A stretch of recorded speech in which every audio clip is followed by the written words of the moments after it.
구약성경 스가랴서 11장 1절부터 3절까지만 먼저 함께 읽도록 하시겠습니다.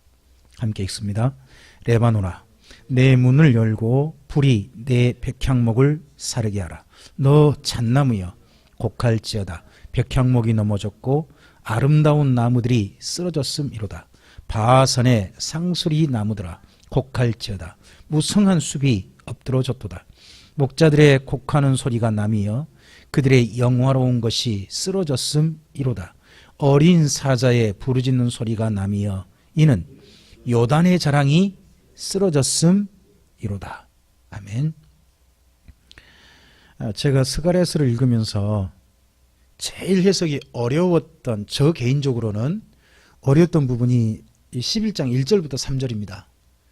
다른 글들은 문맥을 따라 쭉 읽다 보면 어느 정도 이해가 되는데 이 말씀이 도대체 뭔 뜻이지? 하고 앞뒤를 연결해서 읽어보고 고민을 참 많이 했습니다. 그리고 이 말씀 혹시나 누군가가 말씀해 놓으신 부분이 있나 싶어가지고 살펴보기도 했는데 제가 참고할 부분이 사실 없었습니다. 제 마음에 흡족하게 이 해석이 이렇다 하고 이해되는 부분은 없었습니다. 이제 이걸 전제하고 제가 말씀드립니다. 그러니까 저의 해석도 누군가의 어떻게 의지해서 지금 하는 해석이 아니라 제가 그냥 읽은 대로 여러분께 해석해 드리는 거고 앞뒤를 따라 해석하는 거기 때문에 아직 확신이 없습니다. 자신은 없습니다만은 그래도 이 부분을 이렇게 이해해 보면 어떨까 싶어서 말씀을 드립니다. 자, 11장 1절부터 3절은요 11장에 연결하실 게 아니고 저라면 10장 끝에 붙이고 싶습니다.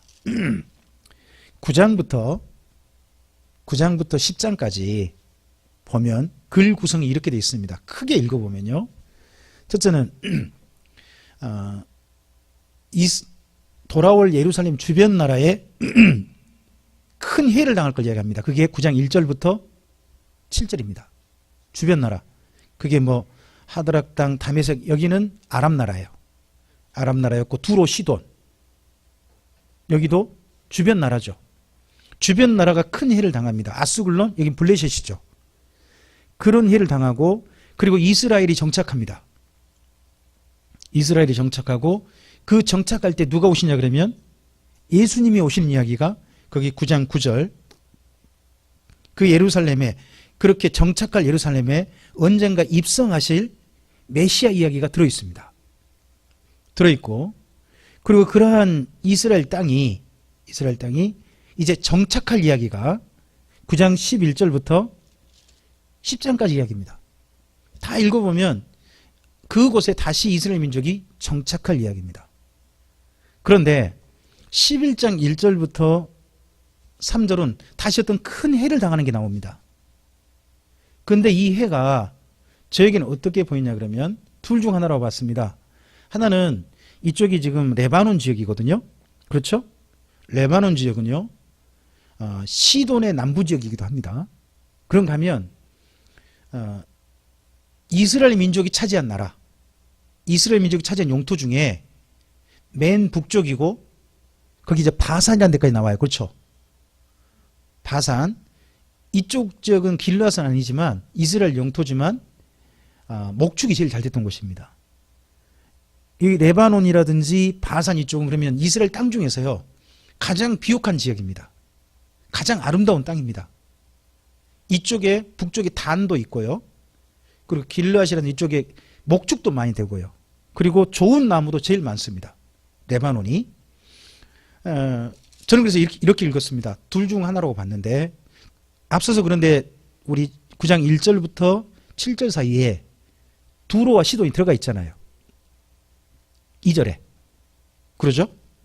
그러면 두로와 시돈은 따로 빼고 여기 11장 1절부터 3절은요. 돌아올 이스라엘에 큰 피해를 당할 언젠가의 모습으로 저는 그렇게 이해한 겁니다. 저는 이해되기를. 그러니까 앞서서는 이스라엘 민족이 정착하기 위해서 주변 나라가 주변 70년 동안 정착한 곳 지역들 그런들이 지리멸렬하면서 이스라엘이 정착이 예루살렘 귀한 정착이 원활하게 해주신 거라면 언젠가 그렇게 돌아온 이스라엘이 예루살렘이 또 큰 피해를 당할 모습이지 않을까 싶다는 겁니다. 거기 3절 맨 끝에 요단의 자랑이 있었다 그러죠. 요단. 이게 이스라엘 민족이 자랑하는 지역이거든요. 제일 자랑한 지역. 거기가 쓰러졌다. 그러면 이스라엘이 쓰러졌다 하는 측면과도 이해해 볼 수 있다고 생각해 봐서 이게 언젠가 미래에 일어나게 될 이스라엘이 큰 피해 입을 모습. 그래 보인다는 겁니다. 제가 선지서를 읽다가 이전에 이제 미처 못 봤다가 요즘 들어서 이제 여기 스가랴서까지 오면서 제 나름 속에 한 가지 패턴이 보인 게 있습니다. 그게 뭐냐 그러면 다니엘 있죠.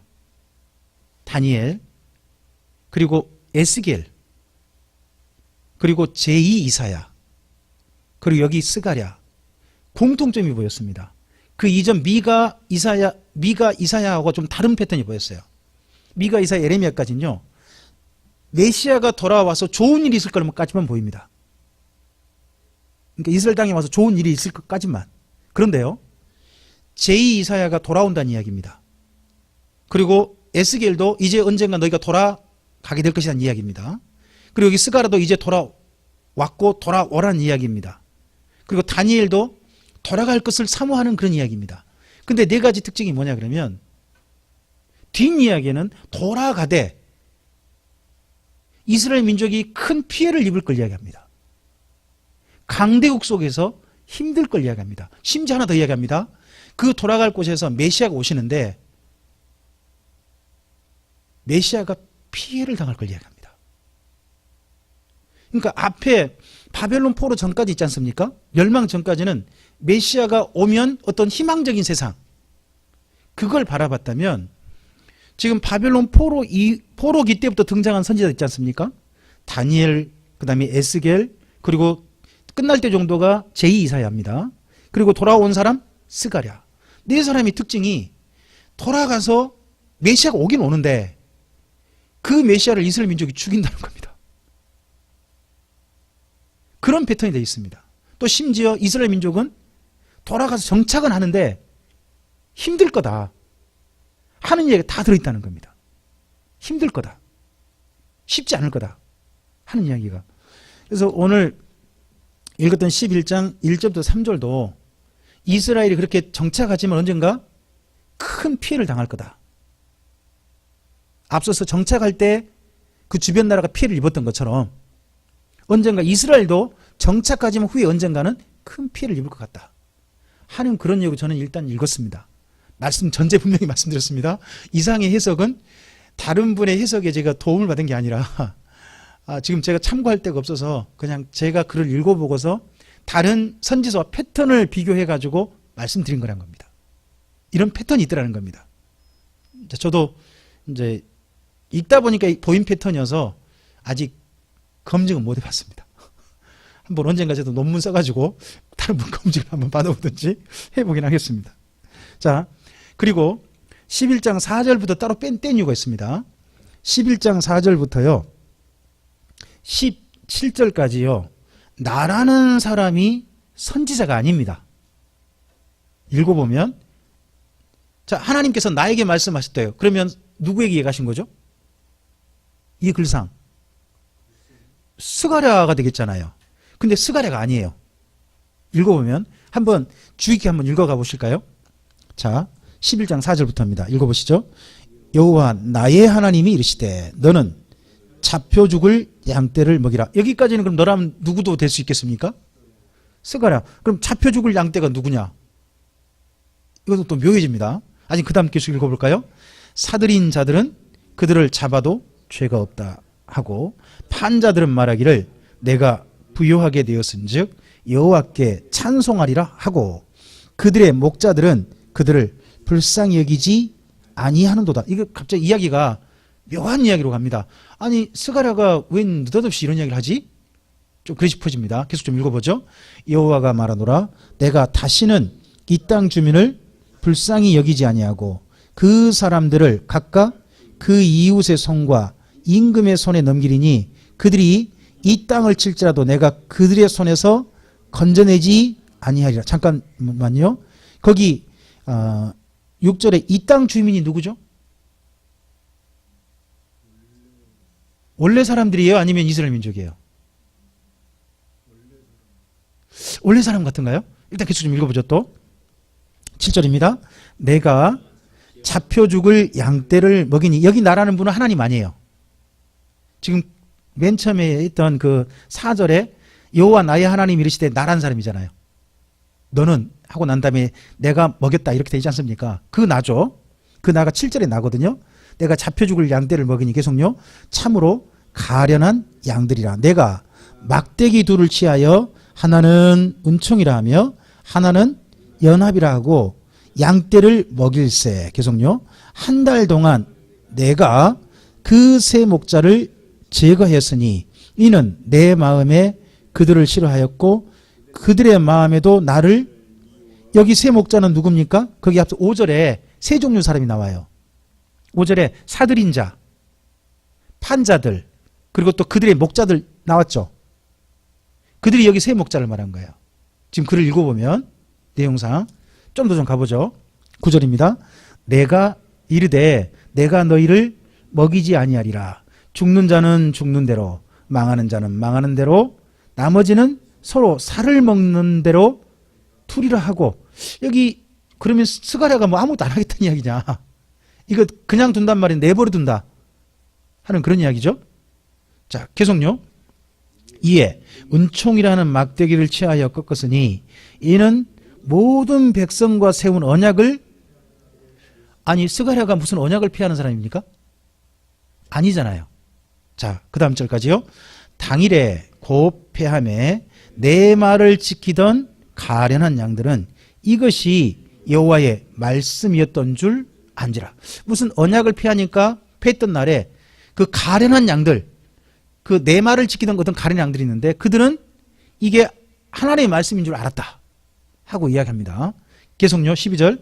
내가 그들에게 이르되 너희가 좋게 여기거든 내 품삯을 내게 주고 그렇지 아니하거든 그만두라.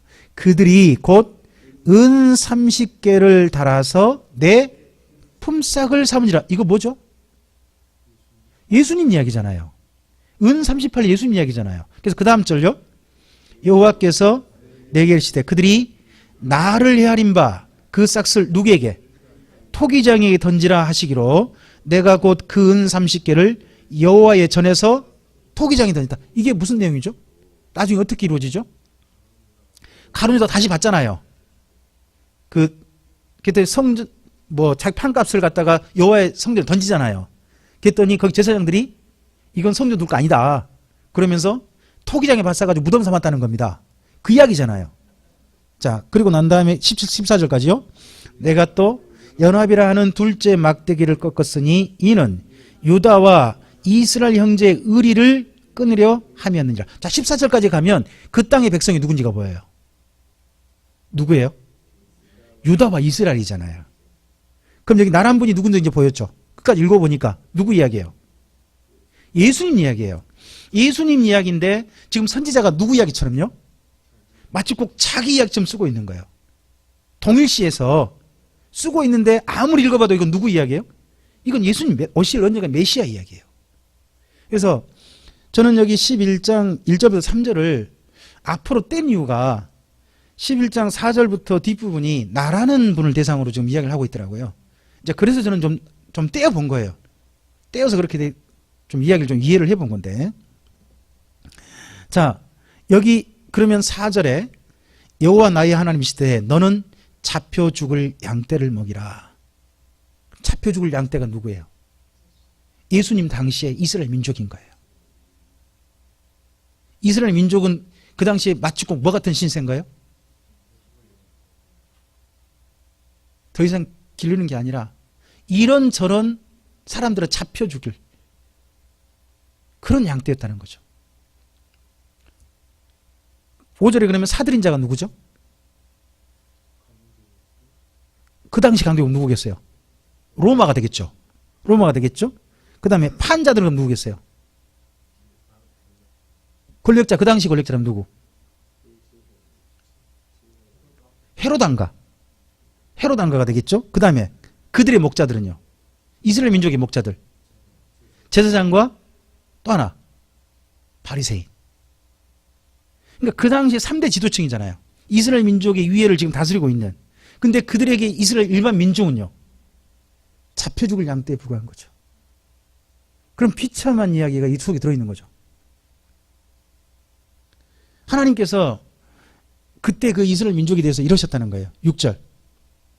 내가 다시는 이 땅 주민을 불쌍히 여기지 않고 그 사람들을 각각 그 이웃과 그 임금의 손에 넘기리니 그들이 이 땅을 칠지라도 내가 그들의 손에서 건져내지 아니하리라. 이런 말씀 언제 하나님께서 하실 만했을까요? 이때 말고 이 다음 성경까지 우리 좀 연결해 가지고 예수님 당시 전으로 좀 해보면 저는 이게 말라기 때라고 생각해요. 말라기 때 하나님께서 이스라엘 민족이 주께서 우리 어떻게 사랑하십니까? 하나님 섬긴 게 번뇌스럽다, 귀찮다 이러니까 하나님 마지막에 내가 언젠가 엘리야 보낼 거다 하고 그냥 그때 올 때 엘리야 올 때 그때는 말 안 들으면 너 저주로 때려버린다 가셔버렸단 말이에요. 그때 하나님의 심정이 무슨 심정이에요? 내가 다시는 너네 안 돌본다. 이런 말씀을 전에 하신 적 있어요. 비슷한 이야기를. 언제 하셨을까요? 이게 사사기 때 입다 때였어요. 입다를 등장시키기 전에 하나님께서 이스라엘 민족에게 그 여러 우상 섬기고 하니까 하나님께서 뭐라고 하셨냐 그러면은 야 니네 그 좋다는 또 어려운 일 당하니까 하나님께 또 왔어요. 그러니까 니네 좋다고 하는 그 우상한테 가지고 뭐하니 또 나한테 오냐. 내가 다시는 니네 돌본가 봐라. 다시는 너네 안 본다? 가라 이러시는 거예요. 그랬을 때 이스라엘 민족이 그래도 하나님밖에 없어요. 하나님께 뽀짝뽀짝 오니 그때 하나님께서 마음이 그냥 아이고 이것들 어떻게 그냥 근심이 금방 바뀌셨다는 거예요. 그 이야기가 사사기 나오거든요. 그때 내가 다시는 니네 도와주나 봐라 이러셨거든요. 근데 이번에도 하나님께서 뭐라고 그러시는 거예요? 내가 다시는 우리가 이런 말 언제 하죠? 누구한테 해요? 자식한테만 아니죠. 우리 사랑하는 사람한테 하죠. 뭐 우리 권사님하고 이집사님 사이는 서로 그런 이야기 해보신 적 없습니까? 아 그렇습니까? 어떠세요? 우리 이집사님하고 김집사님 사이는 서로 내가 다시는 서로 간에 그런 이야기 해보신 적은 없으신가요? 아, 많이 하고 또 금방 또 나가게 되는 겁니까? 생각해보면 우리가 살면서 내가 다시는 당신한테 이런가 봐라 이런 말 사실 좀 할 때가 있죠. 마음이. 그죠? 근데 하나님도 이때 이러셨다는 겁니다. 근데 그러셨는데 그 하나님의 마음은 그러셨는데 누가 온 거예요? 나라는 분이 온 거죠. 나란 분이 와서 하나님은 그러셨는데 나란 분이 와서 누구를? 잡혀 죽을 양떼를 먹이니 그들이 어떻게 보이더라? 가련한 양떼더라. 그래서 예수님께서요 이스라엘 민중을 보고 하신 이야기 있어요. 5병이요 7병의 기적을 베푸실 때마다 하신 이야기 있어요. 참으로 불쌍하다는 거예요. 이게 그러니까 전부 다 나중에 이스라엘 민족의 그 이야기하고 다 연결되는 이야기예요. 예수님의 사역 이야기하고. 그리고 그렇게 그들을 돌봤죠. 돌봤는데 끝내 그렇게 먹이시다가 예수님은 선한 목자로 이스라엘 민족을 먹이시다가 끝내 누구에 의해서? 특별히 누구에 의해서? 새 목자들. 그 새 목자들에 의해 가지고 잡혀서 죽으신단 말이죠. 근데 이 새 목자들은 도저히 함께할 사람들이 아니다 하는 것을 거기 8절 있죠. 한 달 만에 다 먹어도 저거 한다. 그들이 이제 서로 간에 그 지도자들과 예수님 사이에 반목이 있는 거죠. 그래서 따지고 보면 예수님의 십자가의 죽으심은요, 새 지도층의 야합이죠. 대제사장 계급이 주도하고 거기에 누가 침묵해주고 바리새인이 침묵해주고 누가 선고해주고 헤롯이 빌라도가 선고해주고 이 새 지도층이잖아요. 결국 그 이야기거든요. 그쪽 이야기로 넘어가고 그러자 예수님께서 이제 9절에 내가 다시는 너희를 먹이지 않는다. 그러면서 죽는 자는 멋대로 죽는 대로 망하는 자는 망한 대로 나머지는 살을 먹는 이야기가 언제 나오죠? 그죠? 포위됐을 때 마지막 끔찍한 상황이잖아요. 그러면 예수님께서 그렇게 죽으시고 난 다음에 뭐가 온다는 이야기죠? 이런 끔찍한 일이 오는데 그때는 예루살렘 어떻게 하시겠다? 내버려 두시겠다. 그런 이야기가 연결될 수 있습니다.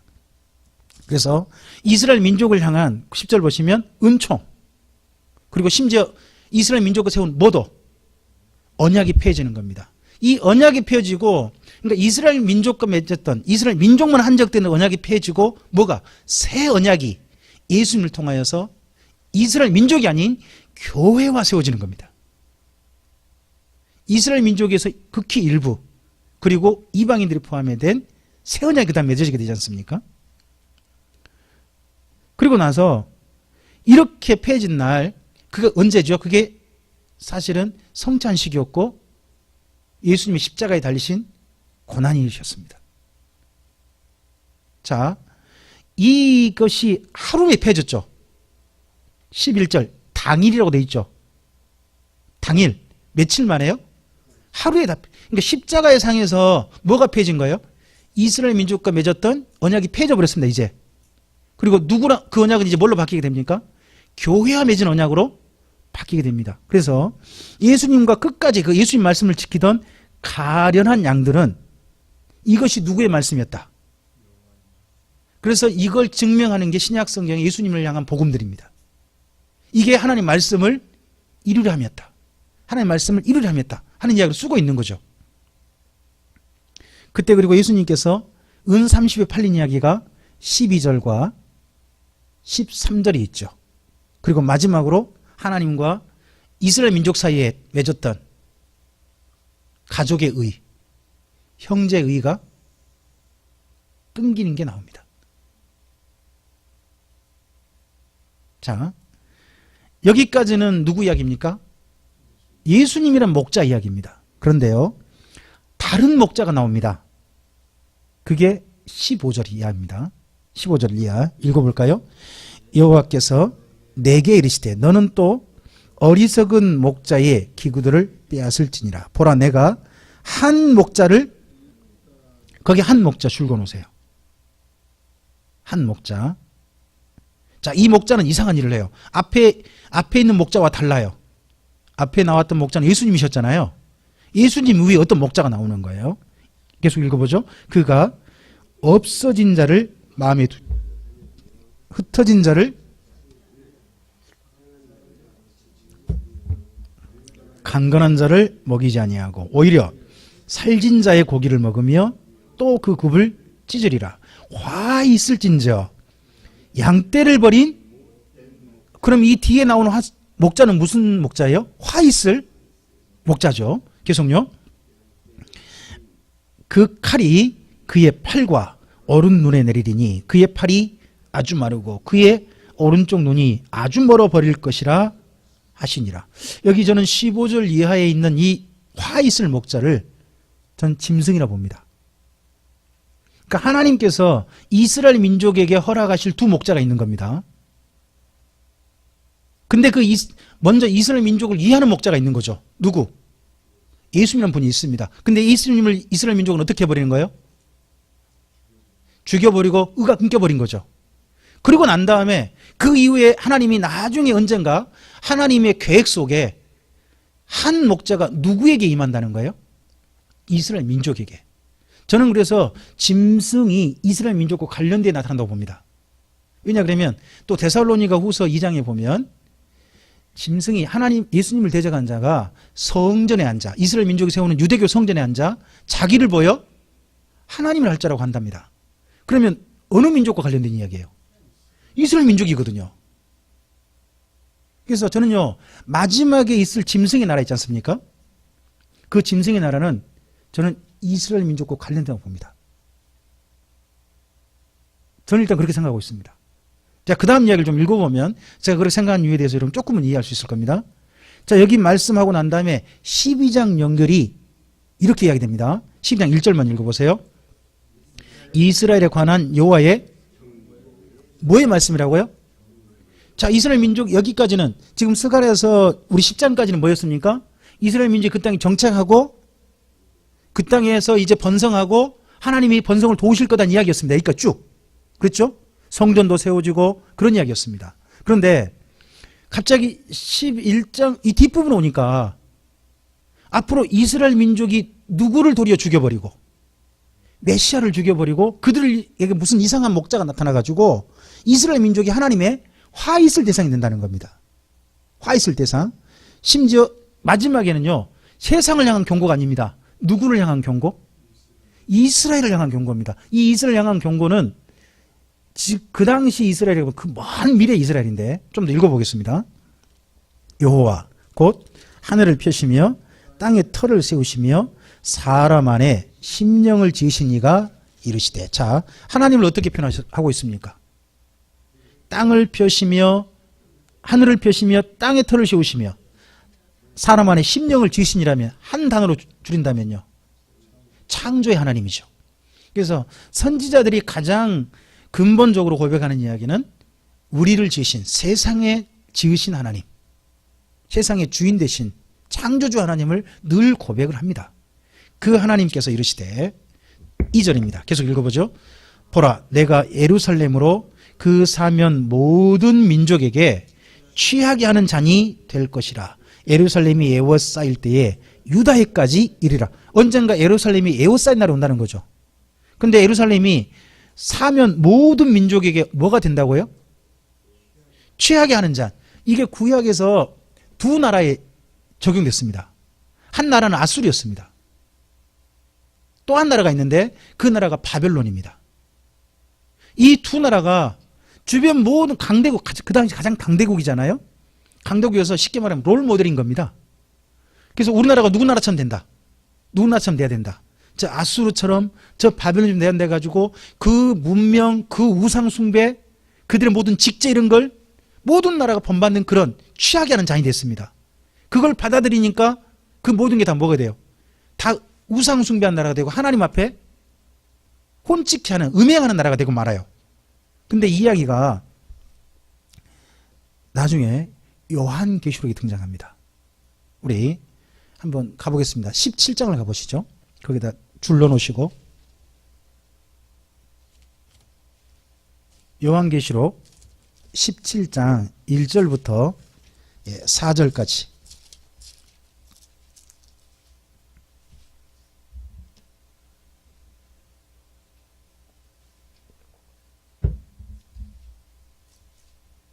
한번 읽어볼까요? 또 일곱 대접을 가진 일곱 천사 중 하나가 나와서 내게 말하 이르되, 이리로 오라. 많은 무리에 앉은 큰 음녀가 받을 심판을 내게 보라. 여기 큰 음녀라는 게 마지막 거짓 종교예요. 가짜 종교를 말하거든요. 계속요. 땅의 임금들도 그와 더불어 음행하였고 땅에 사는 자들도 그 음행의 포도주에 취하였다. 계속 읽어보죠. 곧 성령으로 나를 데리고 광야라 가니라. 내가 보니 여자가 붉은빛 짐승을, 이 붉은빛 짐승이란 정치 짐승을 말합니다. 18장이 등장합니다.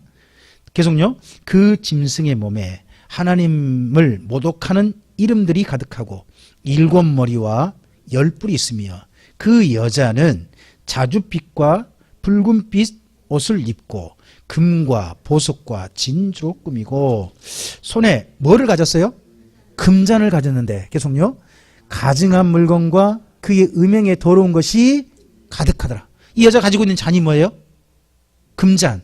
그 금잔을 가지고 거기 2절 보시면 그 음행의 포도주에 취하였다고 그러죠. 그러니까 모든 나라를 취하게 하는 음행의 잔을 가지고 있는 여인이 등장하는 거예요.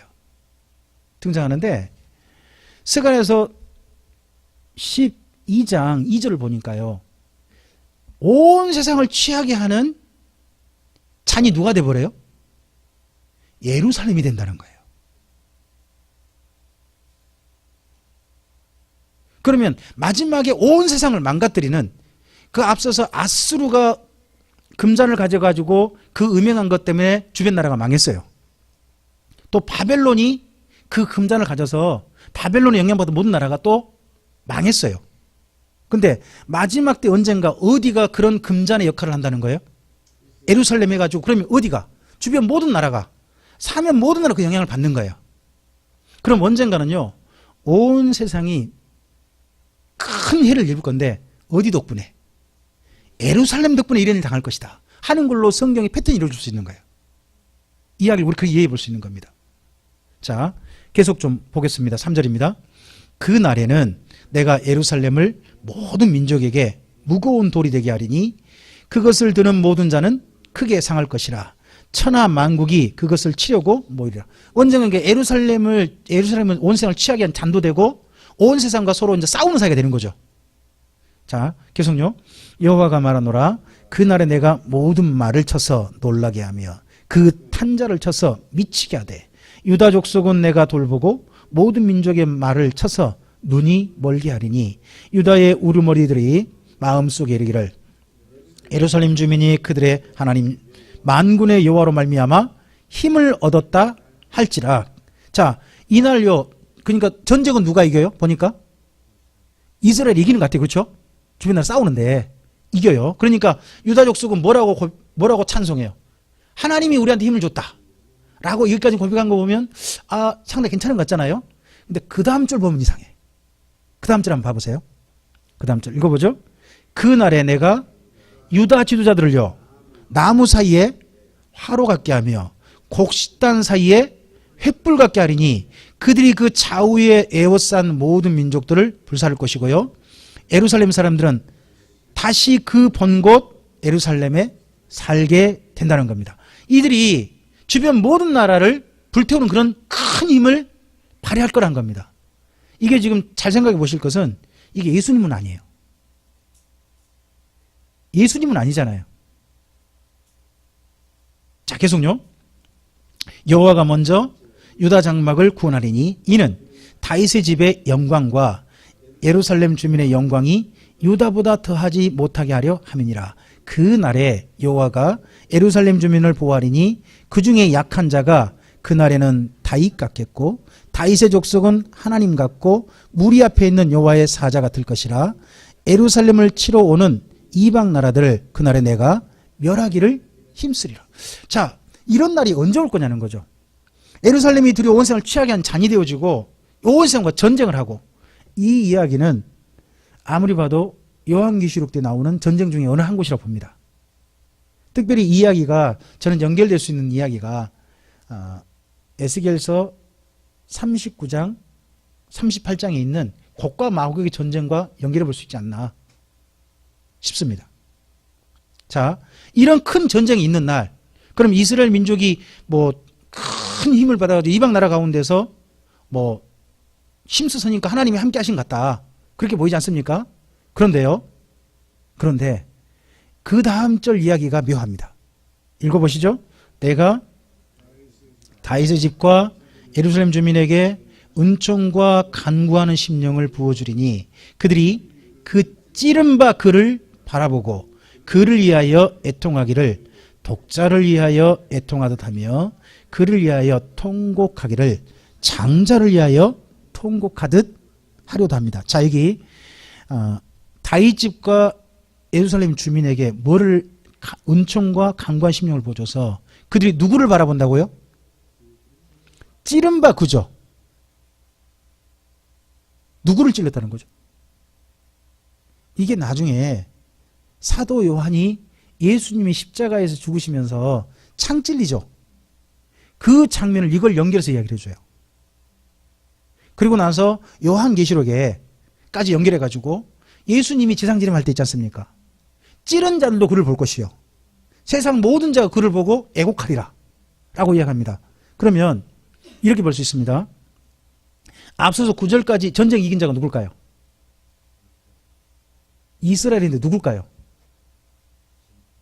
전 짐승. 그렇게 봅니다. 그래서 짐승이 세상을 평정하는 거죠. 온 세상 전쟁이 평정해버립니다. 그래서 짐승이 온 세상을 다스리는, 누가 다스리는? 이스라엘이 다스리는 나라가 될 겁니다. 이스라엘이 다스리는 그런 나라, 온 세상. 그러니까 이스라엘 민족은, 그러니까 누가 메시아일 거다, 누가 메시아다, 짐승이 메시아다, 그런 세상이 될 겁니다. 근데 그 중에 일부가 하나님 안에서 생각을 달리하게 될 겁니다. 이게 요한계시록 가봐야 보이는데, 그때 하나님께서 보낸 두 사람이, 두 증이 나옵니다. 요한계시록 11장에 등장하죠. 그들이 예루살렘에서 사역하고 하다가 죽임까지 당합니다. 짐승에 의해서. 근데 그들이 4일 만에 다시 살아나서 하늘로 승천하죠. 그러할 때 이스라엘 민족 중에 그 예루살렘 일부 사람들이 하나님을 경외했다고 나옵니다. 그 사람들이 저는 10장에 있는 사람이라, 여기 10절 사람과 연결된다고 봅니다. 마지막 예루살렘에서 회개할 사람들, 그리고 재림하실 예수님을 통하여서 천년왕국을 이루어갈 이스라엘 민족, 그들에 대해서 이렇게 썼다고 봅니다. 그래서 여기 찌른바 그라는 분은 예수님을 가리킵니다. 나중에 이제 이건 그 요한복음 19장 37절과 연결해 보시기 바랍니다. 연결해 보시면 거기 해석이 연결되어 있습니다. 자, 그날의 애통. 그 찌른바 그를 보고 하는 애통이 어느 정도냐? 11절 이하 읽어보죠. 그날에 예루살렘에 큰 애통이 있으리니 무깃도 골짜기 하다드 림몬에 있던 애통 받을 것이라. 자, 여기 무깃도 골짜기 하다드 림몬에 있던 애통이 뭐냐 그러면요, 요시야 왕이 죽었을 때 애통입니다. 그러니까 이스라엘 민족이 제일, 어떤 사람이 죽었을 때 제일 슬퍼하고 온 민족이, 온 나라가 정말 죽음을 애도했던 그 사람이 요시야였습니다. 근데 그때처럼 울 것이다. 정말 우리가 잘못했다, 애석하다 하고 울 날이, 그날이 있을 것이다. 나중에 언젠가. 자, 계속요. 온 땅 각 족속이 따로 애통하되 다윗의 족속이 그러하고 그들의 아내들이 따로하며 나단의 족속이 따로하고 그들의 아내들이 따로하며 레이 족속이 따로하고 그들의 아내들이 따로하며 시므이 족속이 따로하고 그들의 아내들이 따로하며 그 남은 모든 남은 족속도 각기 따로하고 그들의 아내들이 따로하리라. 여기 보면 이스라엘 민족만 아니라 그 남은 모든 족속도죠. 그러면 다 죽고 일부 남은다는 거죠. 남은 사람들이 전부 다 누구를 보고? 찌른바 그를 보고 애통할 것이다. 이건 예수님 재림 때 광경과 연결되어 있습니다. 이 사람들이, 그럼 여기 10절부터 14절 사람들이 어디로 연결되냐 그러면 천년왕국으로 이어지거든요. 천년왕국으로. 그래서 여기 스가랴서 뒷부분 가보면요, 예루살렘에서 있을 장차 이야기인데 도리어 이스라엘 민족은 누구한테 환호하는 거죠? 짐승에게 환호하고, 누구는 도리어 죽여버려요? 그렇죠. 예수님, 오실 메시아, 그들의 참 목자는 죽여버리는 그런 안타까운 일을 벌이는 거죠. 그러다가 언젠가, 하지만 그 중에 일부 이스라엘 민족 완전히 버림받지는 않는다는 거죠. 그래서 마지막 천년왕국 이어지는 이스라엘 민족, 큰 애통의 민족 가운데 중심에 서는 자들이 또 누구다? 이스라엘 민족이다 하는 이야기까지 이어져 있습니다. 우리가 앞으로 성경 속에서 말씀되어지고 앞으로 인류 역사 속에 이루어질 일로 우리가 바라볼 수 있는 미래 중에 이 이야기가 담겨져 있습니다. 점점 세상이, 저는 앞으로 이스라엘 민족 중심으로 될 거로 좀 봅니다. 현재도 이미 이스라엘 민족으로 많은 게 중심되어 있습니다. 하지만 앞으로 더 많이 중심될 것입니다. 공산주의를 만든 마르크스가 유대인입니다. 자본주의를 만든 가문이 유대인 가문입니다. 지금 전 세계는 이미 자본주의와 공산주의 뭐 이런 것들이 전부 다 연결돼 가지고 세상을 지배하고 있습니다. 그리고 진화론을 만든 찰스 다윈, 이런 사람이 또 유대인 쪽들입니다.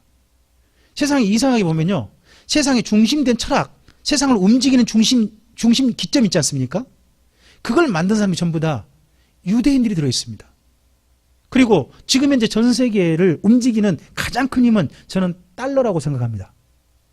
그런데 달러가 유대인 사립은행, FRB가 미국 국립은행 아니지 않습니까? 유대인 사립은행입니다.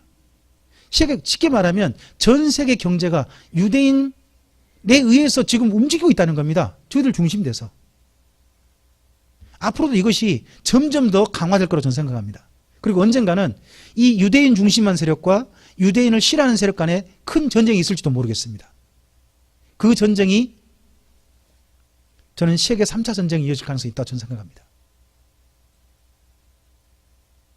앞으로 역사를 지켜봐야 되겠습니다만은 성경 이야기가 우리가 미래를 바라보는, 미래를 예측할 수 있는 한 중요한 지점으로 보고, 우리가 뉴스를 볼 때 그런 큰 눈도, 세상을 향한 큰 눈도 우리 마음속에 있어서 잘 보고 우리가 걸어가야 할 길도 성경을 따라 정리해 갈 수 있는 힘을 또한 얻기를 바랍니다. 고난주간입니다. 고난주간에 예수님의 고난당하심을 묵상하시되 11장 내용이 사실은 예수님의 고난당하신 내용이죠. 그렇게 이스라엘 민족을 사랑하셔서 가련한 양떼를 다 기르셨지만 끝내 이스라엘 민족과 결국 의리가 끊겨버린, 관계가 정말 끊겨버린 그런 아픔을 당하셔야 했습니다. 그런 예수님의 이야기를 우리가 읽으면서 우리는 과거는 어떤 관계인지, 어떤 관계가 형성되어 있고 또한 그런 관계 속에 나는 예수님을 향해서 어떤 마음을 걸어가고 있는지 우리 마음속에 잘 담고 돌아온 부활절을 그런 주님을 사랑함으로 누릴 수 있는 우리 모두가 되기를 바랍니다. 기도하겠습니다. 주님 감사합니다. 함께 주의 말씀을 드렸습니다. 이 말씀들이 이미 이루어진 하나님의 사건들에 대해서 우리가 분명히 다시 한번 확인하고, 그리고 또한 아직 이루어지지 않는 말씀에 대해서 하나님이 하실 일에 대하여서 바라볼 수 있는 중요한 미래를 해석할 수 있는 우리 마음속에 담긴 하나님의 이야기가 되도록 도와주시옵소서. 그래서 우리의 삶이 다시 한번 하나님께서 말씀하신 것이 이 세상 가운데서 이루어져 가고 있는가, 이걸 확인하고서 정말 그러하다면 그러하신 주님 말씀 안에서 우리는 어떠한 삶으로 주 앞에 서야 할 것인지도 분명하게 보이게 해 주시옵소서. 그래서 주님과 함께 선한 동행할 수 있고 언젠가 주의 말씀대로 우리 하나님 아버지 앞에서 만나는 그 만남 속에 우리가 서 있는 그 은혜 또한 누릴 수 있도록 도와주시옵소서. 우리의 인생길을 주님의 선하신 손길에 의탁드리오며 예수님 이름으로 기도합니다. 아멘.